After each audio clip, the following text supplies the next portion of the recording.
नमस्कार सर. लोकशाही मराठीच्या सहकार उद्योग संवाद या कार्यक्रमात तुमचं पुन्हा एकदा मनापासून स्वागत करते. सगळ्यात चर्चेत असलेलं खातं जे खातं विरोधकांच्या सुद्धा रडारवर आहे, पण ज्या खात्यामुळे महाराष्ट्र हा सातत्यानं आघाडीवर आहे, उद्योगशील आणि उदयनशील असा हा महाराष्ट्र मानला जातो, त्या खात्याचे तुम्ही मंत्री, उद्योग मंत्री. मला सुरुवातीला हाच मुद्दा तुम्हाला विचारायचा आहे की जवळपास वर्ष झालं असेल आता या सगळ्या गोष्टीला की तुम्ही दावोसमध्ये गेलात. जवळपास 1,47,000चे एमओयू त्यावेळी झालेले होते. पुन्हा एकदा आता दावोसला जाण्याची वेळ आलेली आहे. वर्षभराचा हा कालावधी केवळ एमओयू झालेत, अंमलबजावणी काही होतीये का? किती उद्योग या वर्षभरात या महाराष्ट्रात आलेत? दावोसला मागच्या वेळी ज्यावेळी गेलो त्यावेळी देखील महाराष्ट्रामध्ये टीका सुरू होती. आता जायचंय त्यावेळी देखील टीका सुरू आहे. परंतु मला इथं अभिमानानं सांगितलं पाहिजे की 1,37,000 कोटीचे दावोसला आम्ही एमओयू केले. आणि एमओयू फार होत असतात. म्हणजे जो उद्योगमंत्री असतो आणि मुख्यमंत्री तिथे जातात, ते आल्यानंतर इतक्या हजार कोटीचे एमओयू झाले, तितक्या हजार कोटीचे एमओयू झाले हे सांगत असतात, आपल्याशी देखील चर्चा करत असतात. परंतु त्याची अंमलबजावणी किती झाली हा जो प्रश्न आहे हा माझ्या दृष्टीने देखील महत्वाचा आहे. आणि मला सांगताना आनंद होतोय की आमचा सक्सेस रेट हा जवळजवळ 80% आहे. 1,06,000 कोटीच्या प्रकल्पांना आम्ही देकारपत्र दिलेली आहेत, आम्ही जमीन अलॉट केलेल्या आहेत. पूर्वीच्या काही दावोसला जे करार झालेले होते त्यांना देखील जमीन देण्याचं आम्ही काम केलेलं आहे. आणि म्हणूनच मला असं वाटतं की आपण जर बघितलं ह्या 14-15 महिन्यामध्ये, तर तो काय माझा सर्व्हे नाही आहे किंवा मी केलेला सर्व्हे नाही आहे किंवा अन्य कुठच्या प्रायव्हेट एजन्सीने केलेला सर्व्हे नाही. एसबीआयनं केलेल्या सर्व्हेमध्ये फॉरेन इन्व्हेस्टमेंटला पुन्हा एकदा महाराष्ट्र नंबर 1ला आलेला आहे. परंतु थोडी पार्श्वभूमी देखील एक टीकात्मक नाही, राजकारण नाही, पण मला सांगायची आपल्या माध्यमातून की त्याच्या अगोदरची 3 वर्ष जर आपण बघितली तर त्याला काही कोविडचं कारण असू शकत नाही. फॉरेन इन्व्हेस्टमेंट ही कोविड, आजारपण, रोगराई असं बघून आपल्याकडे इन्व्हेस्टमेंट करत नाही. तर राज्यामध्ये सक्षम सरकार आहे, राज्यामध्ये सक्षम कार्यकर्ते आहेत, राज्यकर्ते आहेत, असं बघूनही फॉरेन इन्व्हेस्टमेंट होत असते. परंतु मागची 3 वर्ष बघितलं तर 2दा कर्नाटक आणि 1दा गुजरात हे 1 नंबरला होतं फॉरेन इन्व्हेस्टमेंटमध्ये. परंतु पुन्हा एकदा महाराष्ट्र फॉरेन इन्व्हेस्टमेंटमध्ये क्रमांक 1वर आहे. आणि आमचा सगळ्यांचा प्रयत्न माननीय मुख्यमंत्री एकनाथ शिंदेंच्या नेतृत्वाखाली हा महाराष्ट्र कायमस्वरूपी नंबर 1 कसा राहील हा सगळ्यांचाच आमचा प्रयत्न आहे. आता तुम्ही उल्लेख केलात म्हणूनच पुढचा सवाल याच संदर्भात आहे की प्रकल्पासंदर्भात सातत्यानं चर्चा होते, टीका होते. आधीचं सरकार जे प्रकल्प आणतं त्यावर नवं सरकार स्थगिती आणतं, पुन्हा नवीन सरकार स्थापन झाल्यावर ती स्थगिती उठवली जाते. अशी परिस्थिती महाराष्ट्रात असेल तर नवे उद्योग महाराष्ट्रात येणार कसे? मला असं वाटतं की मी आत्ताच सन्माननीय पवार साहेबांची मुलाखत ऐकली आणि पवार साहेबांनी हुंदाईच्या संदर्भातलं उदाहरण आपल्याला सगळ्यांना दिलं. आणि त्यांनी असं सांगितलं की पक्षप्रमुख, राज्यप्रमुखाची जर इच्छा असेल तर कुठचाही प्रकल्प या ठिकाणी येऊ शकतो, अशी ताकद त्या राज्यप्रमुखामध्ये असते. आणि दुर्दैवानं हुंदाई प्रकल्प हा पवार साहेबांनी चेन्नईमध्ये इंट्रोड्यूस केला. पण मला सांगताना आनंद होतो की मी ज्यावेळी 15 दिवसापूर्वी 20 दिवसापूर्वी दक्षिण कोरियाला होतो, याच हुंदाईच्या मॅनेजमेंटशी आम्ही सगळ्यांनी चर्चा केली. आणि जेएम मोटर्स जो यूएस बेस आहे, जो हुंदाईनं घेतलेला आहे, तो देखील चेन्नईला जाण्याच्या मार्गावर होता. पण राज्यप्रमुखांची असलेली मानसिकता सकारात्मक, आम्ही केलेलं त्यांना इन्सेंटिव्ह रुपी मदत जी आपण करतो, ती आपण जी इन्सेंटिव्ह रुपी मदत आता इंडस्ट्रीला करतोय, त्याच्यामुळे हुंदाईसारखा प्रकल्प पुन्हा एकदा महाराष्ट्रामध्ये येतोय, महाराष्ट्रामध्ये लॉन्च होतोय. आणि पहिल्या 5 वर्षासाठी ते 6,000 कोटीची इन्व्हेस्टमेंट करतायत आणि इकोसिस्टमसाठी जवळजवळ 3,000 कोटीची इन्व्हेस्टमेंट करतात. असे पहिल्या वर्षी जवळजवळ 9,000 कोटी रुपयाची इन्व्हेस्टमेंट ही हुंदाईमध्ये होते. आणि चेन्नईला जी आता हुंदाईची फॅक्टरी आहे तशाच पद्धतीची कार फॅक्टरी ही आता पुण्यामध्ये होणार आहे. आणि म्हणून मला असं वाटतं की आरोप प्रत्यारोप करणं फार सोपं बनलेलं आहे सध्या. मी आपल्याला माहित असेल त्याच्याकडे लक्ष पण देत नाही आणि फारशी त्याला किंमत पण देत नाही. महत्वाचा मुद्दा आहे की हे प्रकल्प आणण्यासाठी कॅबिनेट सब कमिटी आवश्यक असते आणि त्याचे प्रमुख हे राज्याचे मुख्यमंत्री असतात. दुर्दैवानं ऑनलाईन सरकार होतं, आम्ही फेसबुकवर एकमेकाला भेटत होतो, फेसबुकवर महाराष्ट्राला मार्गदर्शन करत होतो. परंतु आपण लाईव्ह हे सगळं बोलत असताना ऑनलाईन कॅबिनेट सब कमिटी जर घेतली असती तर वेदांता फॉस्काना गेला नसता. आणि म्हणून मी महाराष्ट्राला श्वेतपत्रिका काढून दाखवलं की 18 महिने महाराष्ट्राच्या राज्यप्रमुखांनी कॅबिनेट सब कमिटीज घेतली नाही. आता त्याला काय करोना असं कारण असू शकत नाही, कारण महाराष्ट्राच्या इतिहासामध्ये आणि देशाच्या इतिहासामध्ये जी कॅबिनेट कधीही ऑनलाईन झाली नाही ती कॅबिनेट मिटिंग ऑनलाईन होत होती. त्याच्यामुळं कॅबिनेट सब कमिटी ऑनलाईन झाली नाही ह्याला करोना कारण असू शकत नाही. शेवटी मानसिकता असावी लागते, जे मगाशी शरद पवार साहेबांनी सांगितलं. आणि मला असं वाटतं की जे साहेबांनी मगाशी सांगितलं त्याच ध्येय धोरणानं चालणारं हे सकारात्मक सरकार आहे आणि म्हणूनच पुन्हा एकदा महाराष्ट्र उद्योग क्षेत्रामध्ये नंबर 1 आहे. तुम्ही आता उल्लेख केला की कॅबिनेट सब कमिटीची बैठकच झाली नाही, सगळ्या बैठका या ऑनलाईन घडत होत्या. तेव्हा तुम्हीही त्यांच्यासोबत होतात, तेव्हा तुम्ही या सगळ्या संदर्भात काही सुचवलं नव्हतं का? नक्कीच सुचवलं होतं ना. त्यावेळी माझ्याकडे उच्च व तंत्र शिक्षण विभाग होता. मी परीक्षा रद्द करायचं सुचवलं, मी परीक्षा रद्द केल्या होत्या. पण उद्योग विभाग त्यावेळी माझ्याकडे नव्हता, त्याच्यामुळे सुचवण्यासारखं माझ्याकडे काहीच नव्हतं. आणि ज्या उद्योगमंत्र्यांना सुचवायचं होतं ते ऐकण्याच्या मनस्थितीमध्ये नव्हते. आणि म्हणून जो विभाग त्यावेळी माझ्याकडे होता, त्यावेळी जी पालकांची इच्छा होती, त्यावेळी जी विद्यार्थ्यांची इच्छा होती, त्यावेळी जी प्राध्यापकांची इच्छा होती की करोनाच्या कालावधीमध्ये सांघिक सगळ्यांनी एकत्र येऊ नये हा दृष्टिकोन डोळ्यासमोर ठेवून त्यावेळी मी निर्णय घेतला ना. पण तो निर्णय घेताना देखील मला अनंत अडचणी आल्या, परंतु शेवटी मला तो निर्णय घ्यावा लागला आणि तो मला असं वाटतं की तो विद्यार्थ्यांच्या पसंतीला उतरला. आपण शरद पवार यांचं नुकतंच आता या सगळ्या संदर्भात चर्चा ऐकली. शरद पवार यांनी आत्ताच एक उल्लेख केला की इन्व्हेस्टमेंट क्लायमेट जे आधी होतं ते आता कुठेतरी दिसत नाहीये आणि त्यामुळे महाराष्ट्रातले उद्योग हे आता महाराष्ट्राबाहेर जात आहेत. महाराष्ट्रातले उद्योग महाराष्ट्राच्या बाहेर जाण्याचा जो प्रकार होता तो मी कालावधी सांगितला तर पुन्हा एकदा राजकारण होईल, त्याच्यामध्ये मला अजिबात जायचं नाही. परंतु पवार साहेबांच्या म्हणण्याशी मी सहमत आहे की वातावरण उद्योगांसाठी हे राजकारण विरहित असलं पाहिजे. याचं साधं उदाहरण मी आपल्याला सांगतो की ज्यावेळी डावसचा आपण उल्लेख केला, डावसला आम्ही मागच्या वर्षी गेलो तर एका उद्योजकानं आम्हाला विचारलं की महाराष्ट्र हा कायमस्वरूपी नंबर 1 राहिलेला आहे उद्योगामध्ये. माझी देखील फार मोठी इंडस्ट्री महाराष्ट्रामध्ये, महाराष्ट्रानं कधीही माझी अवहेलना केलेली नाही. मला सपोर्ट केलाय, मला सबसिडी दिली, मला इन्सेंटिव्ह दिलं. परंतु राजकीय वातावरण एवढं गढूळ करण्याचा प्रयत्न काही लोक करतायत, त्याच्यामुळे उद्योग क्षेत्राला अडचण येऊ शकते असं एका फार मोठ्या उद्योजकानं मुख्यमंत्र्यांना आणि मला डावोसमध्ये सांगितलं. याचा अर्थ असा आहे की उद्योग विभाग हा नाही म्हटलं तरी थोड्याफार राजकीय परिस्थितीवर देखील अवलंबून असतं.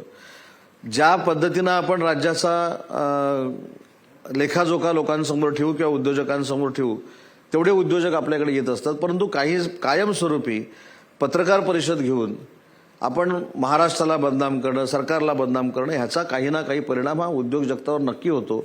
आणि म्हणून जे पवार साहेबांनी सांगितलं ते आमच्या सगळ्यांच्याच दृष्टीनं महत्वाचं आहे की उद्योग क्षेत्रामध्ये काम करत असताना त्या राज्यानं आणि त्या तिथल्या पक्षांनी उद्योग आणणं म्हणजे बेरोजगारी दूर करणं आहे, तरुणांच्या हाताला काम देणं आहे. त्याच्यामुळे राजकारण बाजूला ठेवून त्याचा विचार केला पाहिजे. याचं साधं उदाहरण मी सांगतो. साहेबांची जिथं मुलाखत झाली म्हणून आपल्याला रिफायनरीचा विषय माहीत असेल. रिफायनरीच्या विषयामध्ये मी शरद पवार साहेबांना 3 ते 4 वेळा भेटलो. अनेकांनी ब्रेकिंग दिल्या की आता उदय सामंतचं काय चाललं, परत सिल्वर ओकमध्ये सारखा जायला लागला. पण त्याचा उद्देश असा होता, मी तुम्हाला प्रामाणिकपणानं सांगतो की राज्यकर्ता कशा पद्धतीनं असावा आणि राज्यकर्त्यानं कसं काम करावं आणि सिनियर लीडर म्हणून कसं काम करावं, खरोखरच त्यावेळी अनुभव घेतला. ज्यावेळी ते आंदोलन झालं त्याच्या दुसऱ्या दिवशी मला खरं तर मी साहेबांना ब्रीफ करणं अपेक्षित होतं. मला शरद पवार साहेबांचा फोन आला की नक्की राजापूरला काय चाललंय, रिफायनरीमध्ये काय चाललंय. मी सरांना सांगितलं की मी स्वतः येऊन तुम्हाला ब्रीफ करतो. दुसरं कोण जर असतं तर त्यांनी सांगितलं असतं मला फोनवरच सांगा. पण शेवटी विरोधी पक्षातले जे नेते असतात किंवा त्यांचे जे नेतृत्व करणारे असतात त्यांचं देखील मन मोठं लागतं. मी 2दा-3दा शरद पवार साहेबांकडे गेलो, अधिकाऱ्यांना घेऊन गेलो, आम्ही वस्तुस्थिती सांगितली आणि त्याच्यानंतर पवार साहेबांनी देखील सांगितलं की तिथल्या शेतकऱ्यांना तुम्ही विश्वासात घेतलं पाहिजे. तुम्ही शेतकऱ्यांना विश्वासात न घेता काही करू नका, इंडस्ट्री आलं पाहिजे याच्यासाठी आम्ही सगळे प्रयत्न करू, आम्ही तुमच्या सोबत आहोत. परंतु शेतकरी तिथला सफर होता कामा नये, ह्याच्यासाठी राजकारण होता कामा नये. मला सांगा, शरद पवार साहेब देखील आज तसं बघायला गेलं तर विरोधी पक्षामध्ये आहेत, आम्ही त्यांचे विरोधक आहोत, बाकी काही पत्रकार परिषद घेणारे देखील विरोधक आहेत. परंतु एखादा प्रश्न कसा हँडल करायचा असतो हे काहींनी शिकलं पाहिजे. आणि म्हणून मगाशी देखील काही प्रश्नाची उत्तर देत असताना पवार साहेबांनी जे सांगितलं ते अनेकांच्या डोळ्यामध्ये अंजन घालणारी उत्तरं मगाशी पवार साहेबांनी दिलेली आहेत. आणि म्हणून मला असं वाटतं की इंडस्ट्री जर आणायची असेल तर पक्षांनी, सगळ्या पक्षांनी आचारसंहिता लागल्यानंतर जे काय राजकारण करायचे ते करूया. आचारसंहिता लागल्यानंतर किती उद्योग गेले, कोणी आणले, कोण कुठे गेले, लंडनला गेले, अमेरिकेला गेले, ते आपण सगळं सांगूया. परंतु आचारसंहिता लागेपर्यंत महाराष्ट्राच्या उद्योग जगताला पुढे नेण्यासाठी एकामेकाचं सहकार्य घेऊन जर आम्ही पुढे गेलो तर महाराष्ट्र उद्योग जगतातनं कधीही मागं पडणार नाही, एवढं पोटेन्शियल महाराष्ट्रामध्ये आहे. पण हे आरोप प्रत्यारोप हे तुमच्या पक्षाकडून सुद्धा करण्यात आले. कोविड काळात घरूनच काम करण्यात येतं, ऑनलाईनच काम करण्यात आलं, त्यामुळे बरेचसे उद्योग जे येऊ घातलेले होते ते महाराष्ट्रात आले नाहीत असंही सांगण्यात आलं. त्यामुळे आरोप प्रत्यारोप हे दोन्हीकडून होत आहेत. नाही, ऍक्शनला रिएक्शन असणारच आहे. असं काय राजकारणामध्ये फारच कोण असं आमच्यावर वाटेल ती टीका करा आम्ही ऐकून घेतो. पण ह्याच्यामध्ये अजून एक उदाहरण देतो मगाशच्या मुलाखतीचा उल्लेख देऊन. राजकीय परिपक्वता काय असते हे मी तिथे देखील बसल्यानंतर आता शिकलो. हो, कमलेशजींनी साहेबांना एक प्रश्न विचारला राष्ट्रवादी काँग्रेस पक्षाच्या संदर्भातला. खरं तर तो साहेबांचा आणि अजितदादांचा विषय, त्याच्यावर मी बोलणं योग्य नाही. परंतु हीच परिस्थिती आमच्यामध्ये निर्माण झाली होती वर्षभरापूर्वी. पण बघा कसं सुरू झालं. खोके, गद्दार, ह्याला बघून घेतो, त्याला ठार मारतो, त्याचे कोतळे काढतो, त्याला फिरायला देणार नाही, हे घाणेरडे आहेत, हे डुक्कर आहेत, हे गाढव आहेत, हे सुरू झालं. पण खरं नेतृत्व कसं असावं हाच प्रसंग राष्ट्रवादी काँग्रेस पक्षामध्ये घडला. पण मला आज सांगा की राष्ट्रवादी काँग्रेस पक्षाच्या प्रमुखांनी किंवा राष्ट्रवादी काँग्रेस पक्षाच्या कुठच्याही कार्यकर्त्यांनी इतकं खालच्या पातळीवर जाऊन जे दूर गेले त्यांच्याबद्दल बोललेत का? मला असं वाटतं की ही राजकारणातली खऱ्या अर्थानं महाराष्ट्राची संस्कृती आहे. मला कधी कधी तर पवारसाहेब तर माझ्यापेक्षा फार मोठे आहेत, पण मी पवारसाहेबांना कधी कधी विनंती करणार आहे की ज्या पद्धतीनं आपण वागता त्याच्यातलं 10% तरी काही लोकांना वागायला सांगा. सगळ्यात महत्वाचं म्हणजे या सगळ्या टप्प्यामध्ये मैत्री कायदा याचा सुद्धा वारंवार उल्लेख करण्यात आला.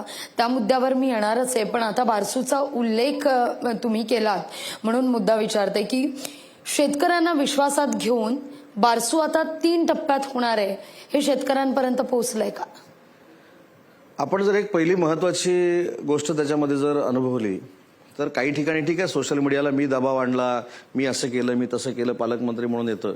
पण तिथली वस्तुस्थिती आपण बघितली तर आता 5,000 एकर जमीन ही बारसूच्या प्रकल्पाला लागणार आहे.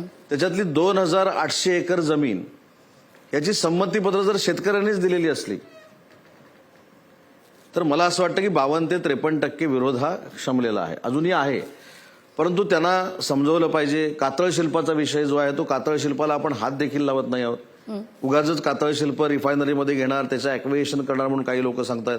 मी जबाबदारीने सांगतो उद्योगमंत्री म्हणून कातळ शिल्प आम्ही घेणार देखील नाहीत. उलट त्याच्यावर आम्ही एक स्कीम तयार केली की कातळ शिल्प रिफायनरी होऊ दे किंवा होऊ दे नको, जी प्रायव्हेट लोकांकडे आहेत त्यांना जर आम्ही चांगल्या पद्धतीनं संवर्धन करून त्यांचाच चरितार्थ चालण्यासाठी जर आम्ही दिली तर कोकणामध्ये वेगळा एक पर्यटनातनं रोजगार उभा राहू शकतो. आणि रिफायनरीची 2,800 एकर जागा जर शेतकऱ्यांनीच दिलेली आहे, आता आपण प्रायव्हेट पार्टीज म्हणतो, इन्व्हेस्टर, त्याच्यातली आपण 800 एकर सोडून देऊ. पण 2,000 एकर जागेची संमतीपत्र जर शेतकऱ्यांनी दिलेली आहेत तर बाकीच्या लोकांना देखील समजवण्यामध्ये आम्ही यशस्वी होऊ. आणि कुठेही धाडदपटशाही करून, कुठेही दादागिरी करून, कुठेही दबाव आणून रिफायनरी होणार नाही. रिफायनरीला सकारात्मक आम्ही पुढे जात असताना शेतकऱ्यांना पूर्ण विश्वासात घेऊन त्यांना त्यांचे फायदे देऊनच आम्ही पुढे जाऊ. म्हणजे बारसू 3 टप्प्यात होत आहे हे खरं आहे? 3 टप्प्यात होतं हे आता परवाच केंद्रीय मंत्र्यांनी सांगितलेलं आहे. परंतु त्याच्यावर अजून फार मोठ्या घडामोडी घडायच्या आहेत. सॉइल टेस्टिंगसाठी माती गेलेली आहे, ती लॅबमध्ये आहे. त्याच्यानंतर खरादी व्हायबल तिथे आहे का नाही हे ठरणार आहे. आणि लॅबमधनं माती परीक्षण जर योग्य आहे असं ठरलं तरच त्या ठिकाणी रिफायनरी होणार आहे. पण काही लोक बघा ना, तर काही लोकांची राजकीय परिस्थिती अशी आहे, एक पक्ष भूमिका 2, आमदार सांगतात रिफायनरी पाहिजे, खासदार सांगतात रिफायनरी नको. मला असं वाटतं की अशा दुटप्पीपणा करून मतासाठी शेतकऱ्यांना वेठीस धरून या मताचा मी आहे. आम्ही सांगितले ना, आम्ही भूमिका घेतली रिफायनरी पाहिजे, आणि रिफायनरी पाहिजे हे सांगत असताना आम्ही शेतकऱ्यांना समजून सांगू, त्यांच्यावर अन्याय करणार नाही, त्यांना जे काय बेनिफिट्स आहेत ते आपण देऊ. पण तिथलेच त्या पक्षाचे आमदार सांगतात की काही करून रिफायनरी कशासाठी पाहिजे, तर शेतकऱ्यांना न्याय मिळेल, रोजगार निर्मिती होईल, कॉन्ट्रॅक्टरना न्याय मिळेल, हे तिथलेच आमदार सांगतात. आणि त्याच पक्षाचे आमदार सांगतात रिफायनरी नको, कारण रिफायनरीमुळे वाटोळं होणार आहे, आंब्याची बागायत. नक्की लोकांपर्यंत आपल्याला काय मेसेज द्यायचा आहे? हा दुटप्पीपणा बंद करून जर पाहिजे तर पाहिजे, नको तर नको, ही जर पक्षानं भूमिका मांडली तर मला असं वाटतं की शेतकऱ्यांमध्ये देखील संभ्रम राहणार नाही. पण सावंतसाहेब, पर्यावरणाची हानी करणारे प्रकल्प हे कोकणातच का येतात, गुजरातला का नाही जात? समुद्र किनारपट्टी तर गुजरातला सुद्धा आहे. मला असं वाटतं रिफायनरीचा तर पहिला प्रकल्प हा गुजरातमध्येच आहे. त्याच्यानंतर अनेक प्रकल्प गुजरातमध्ये आहेत. आम्ही स्वतः गुजरातमध्ये जाऊन काही प्रकल्प बघून आलेलो आहोत. परंतु पर्यावरणाशी निगडीत असलेले प्रकल्प हे कोकणामध्ये असावेत या मताशी माझं देखील दुमत असण्याचं काही कारण नाही. परंतु एखादा प्रकल्प पर्यावरणामध्ये प्रदूषण करणार नाही हे 100% सगळ्यांना माहीत असेल, मग त्याचं आपण का समर्थन करायचं नाही हा देखील एक प्रश्न आहे. याचं साधं उदाहरण मी देतो. मध्ये आम्ही उद्योजकांची कॉन्फरन्स घेतली होती आणि कॉन्फरन्स घेतलेली असताना काही चर्चा करत असताना ऑफ द रेकॉर्ड काही उद्योजक बोलत होते. ते विनोदानं असं म्हणाले, उदय तुमच्याकडे चांगला आहे, पिठाची चक्की काढायची घेतली तरी संघर्ष समिती स्थापन होते. मला असं वाटतं की हे जे काय नॅरेटिव्ह सेट झालेला आहे की कोकणामध्ये, रत्नागिरी जिल्ह्यामध्ये, सिंधुदुर्ग जिल्ह्यामध्ये प्रकल्प आला की आम्ही विरोधच करतो, अशा पद्धतीचं जे काय वातावरण निर्माण झालं त्याच्यातनं देखील कुठेतरी आम्ही बाहेर पडलं पाहिजे ना. कारण असे जर विनोदानं जरी इंडस्ट्रीज सांगायला लागले की पिठाची चक्की काढली तर तुम्ही संघर्ष समिती काढता, म्हणजे आमच्याबद्दलचं मत हे उद्योजकांचं काय झालंय याचा देखील अभ्यास राज्यकर्त्यांनी करणं गरजेचं आहे. आणि कुठेही पोल्युशन असलेले प्रकल्प आणावे त्या मताचा आम्ही उद्योगमंत्री नाही. आणि म्हणून मँगो पार्क आम्ही रत्नागिरीमध्ये करतोय, हरण्यामध्ये आम्ही मरीन पार्क करतोय, अडाळीला परफ्यूमची कारखाना आम्ही दिला 200-250 कोटीचा. मग मला असं वाटतं की याचं देखील समर्थन केलं पाहिजे ना. आता आंब्यावर प्रोसेस करत असताना कुठेतरी त्यातनं पाणी बाहेर पडणारच आहे, माशावर प्रोसेस करत असताना त्याचं पाणी कुठेतरी बाहेर पडणारच आहे. मग नक्की करायचं काय याच्यावर देखील चर्चासत्र झालं पाहिजे. आणि जे विरोध करतायत त्यांनी देखील सांगितलं पाहिजे की नक्की आता बाबा कोकणात करायचं काय. आणि म्हणून मला असं वाटतं की विरोधाला विरोध करण्यापेक्षा कोकणात देखील प्रकल्प हे स्वीकारले गेले पाहिजेत, परंतु ते प्रदूषण विरहित असले पाहिजेत. आणि रिफायनरीच्या बाबतीमध्ये मी आत्मविश्वासानं सांगतो की रिफायनरीच्या बाबतीमध्ये जे प्रेझेंटेशन आम्हाला शासनाला दिलं गेलं त्याच्यामध्ये कुठेही प्रदूषण होणार नाही याची हमी दिलेली आहे. आणि जर प्रदूषण होणार असेल तर त्याच्यावर जी काय कारवाई करायची ते आम्ही नक्की करू ना. गुजरातचा आपण उल्लेख केला, व्हायब्रंट गुजरात. महाराष्ट्रातले उद्योग हे गुजरातमध्ये यावेत, त्यांना गुजरात या ठिकाणी येऊन त्यांनी उद्योग निर्मिती करावी आकर्षित करण्यासाठी म्हणून व्हायब्रंट गुजरात हा कार्यक्रम महाराष्ट्रामध्ये मुंबईत राबवला गेला. यावरून सुद्धा तुमच्यावर आरोप झाले आणि त्याच मुद्द्याला अनुषंगून मला विचारायचं आहे की तसंच महाराष्ट्रातले उद्योग गुजरातमध्ये तयार व्हावेत, रेड कार्पेट महाराष्ट्रातल्या उद्योगांना गुजरातमध्ये सुद्धा घातलं जावं, याकरता व्हायब्रंट महाराष्ट्र गुजरातमध्ये होणार का? नाही, गुजरातचा जो कार्यक्रम आहे हा वेगळा आहे आणि आपला मॅग्नेटिक महाराष्ट्र हा कार्यक्रम वेगळा आहे. आपला कार्यक्रम हा ऑलरेडी ठरलेला आहे जूनच्या दुसऱ्या आठवड्यामध्ये मॅग्नेटिक महाराष्ट्र म्हणून. त्याच्यासाठी अनेक परदेशामध्ये रोड शो झालेले आहेत. आणि मला असं वाटतं की महाराष्ट्र ही उद्योग नगरी आहे हे स्वतः गुजरातनं सिद्ध करून दाखवलंय. ज्यावेळी गुजरातचे मुख्यमंत्री महाराष्ट्रामध्ये येतात उद्योजकांना कन्व्हिन्स करण्यासाठी, त्यावेळी हे मात्र निश्चित झालंय, कुणी काही म्हणो हे स्वीकारणार नाही कोणी, की महाराष्ट्र हीच उद्योग नगरी आहे. जर महाराष्ट्र ही उद्योग नगरी नसती तर गुजरातच्या मुख्यमंत्र्यांना इथे यावं लागलं असतं का की इथले इंडस्ट्री तिकडे न्यायला. पण त्याच्या पुढे जाऊन सांगतो मी, काल परवाच गुजरातच्या एका इंडस्ट्रीजची चर्चा झाली. नंदुरबार आपला जो आदिवासी भाग आहे, काही लोकांना माहीत पण नसेल, तिथे नवापूर नावाचं एक गाव आहे. आपण लेस खातो, त्याच्यानंतर नेसकॉफी पितो, त्याच्यानंतर अनेक केक आपण खातो. याच्यावरची जी सगळी पॅकेजिंग सिस्टीम आहे ही नवापूरला केली जाणार आहे. आणि त्याच्यासाठी जवळजवळ 2000 कोटी रुपयाचा प्रकल्प तो आहे. तो कुठचा आहे? तो महाराष्ट्रातला नाही आहे, तो गुजरातचा आहे. गुजरातच्या उद्योजकांना नंदुरबारच्या नवापूरमध्ये 2000 कोटी रुपयाची इन्व्हेस्टमेंट करण्याचा निर्णय घेतलाय. काल ते मला म्हणाले की 562 कोटीची आमची इन्व्हेस्टमेंट होती, पण जे वातावरण महाराष्ट्राच्या सरकारनं निर्माण केलंय आम्ही तो प्रकल्प 2000 कोटीपर्यंत नेणार आहे. मग कुठचे प्रकल्प कुठे जात आहेत? वेदांता फॉस्कॉन स्वतःच्या मुळं गेलेला, आमच्या माथी पाप मारून ते काय होणार नाही. बीडीपीच्या बाबतीत सांगितलं जातं तो गेला, अजिबात गेलेला नाही. मला इथल्या सगळ्या लोकांना विनंती करायची आहे, कधी मला सांगा, मी तुम्हाला बीडीपी कुठं चालवायची ते घेऊन जातो. बीडीपीमध्ये फक्त काय झालं की जे 1000 कोटी रुपये शासनाचे, केंद्र शासनाचे आम्हाला मिळणार होते ते आम्हाला मिळणार नाहीत. पण महाराष्ट्र तेवढा सक्षम आहे. ते 1000 कोटी रुपये जरी मिळाले नाहीत तरी स्वतःकडचे 1000 कोटी रुपये घालून एक फार मोठा बीडीपी रायगडला होतोय. त्याचं लँड ॲक्विजिशन देखील सुरू आहे. परंतु जे प्रकल्प जाण्याची प्रोसेस आहे ती कशी आहे तुम्हाला सांगतो आणि पुराव्यानिशी पाहिजे काहीतरी सिद्ध करेन. सिनार्मस नावाचा प्रकल्प आहे, साहेबांना देखील माहिती आणि विशेषतः सुप्रियाताईंना देखील माहिती आहे. सिनार्मस नावाचा जो प्रकल्प आहे कारण तो प्रकल्प इथं ठेवण्यासाठी त्यांनी देखील प्रयत्न केले. परंतु मगाशी मी कॅबिनेट सब कमिटीचा जो उल्लेख केला, कॅबिनेट सब कमिटी न झाल्यामुळे 20,000 कोटीचा सिनार्मस पुन्हा एकदा इंडोनेशियाला चालला होता. पण शिंदे सरकार आल्यानंतर, मी उद्योगमंत्री झाल्यानंतर मी विनंती केली मुख्यमंत्र्यांना, शिंदे साहेबांना, की साहेब कॅबिनेट सब कमिटी झाली नाही तर 20,000 कोटीची मागच्या एमओची इन्व्हेस्टमेंट जी आहे ती परत जाईल. आम्ही किती दिवसामध्ये कॅबिनेट सब कमिटी केली? 48 तासामध्ये कॅबिनेट सब कमिटी केली. आम्ही 100% इन्सेंटिव्ह दिला.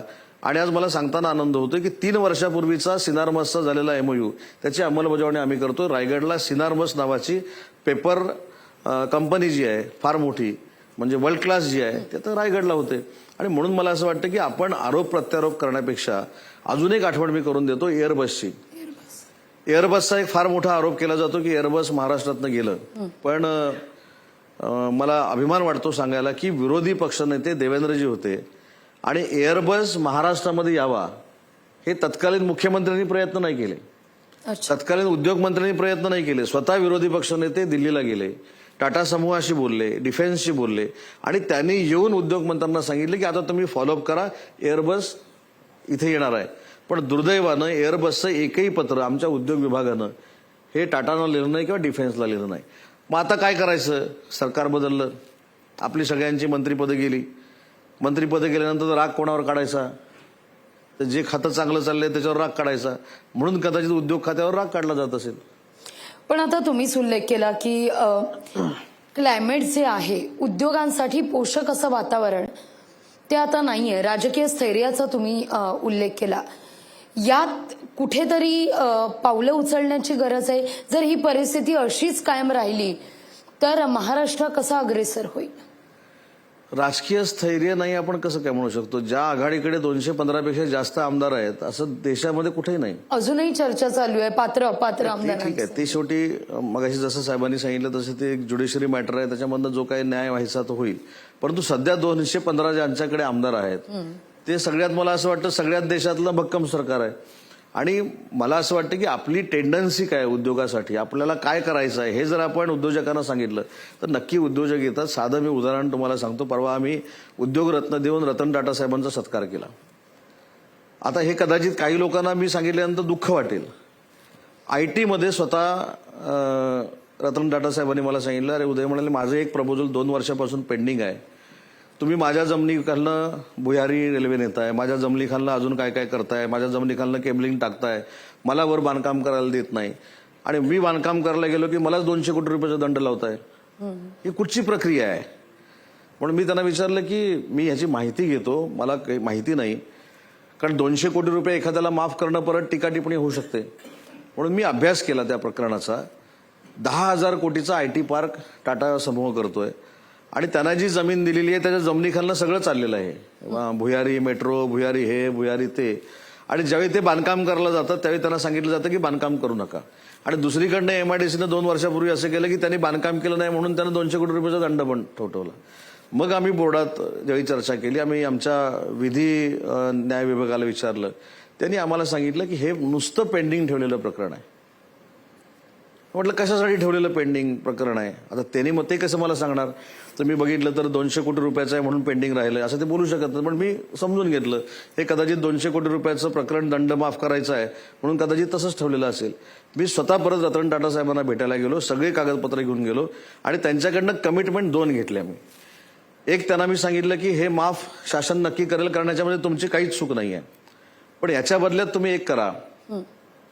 आम्ही जेव्हा जर्मनीला जातो, आम्ही जेव्हा भारताच्या बाहेर जातो, तर तुम्ही गाड्या ज्या बनवता त्याचं म्युझियम आम्ही तिकडे बघतो. उदाहरणार्थ काही कालावधीपूर्वी टाटानी मर्सिडीज बनवली, पण मर्सिडीजचं म्युझियम तिथं आहे.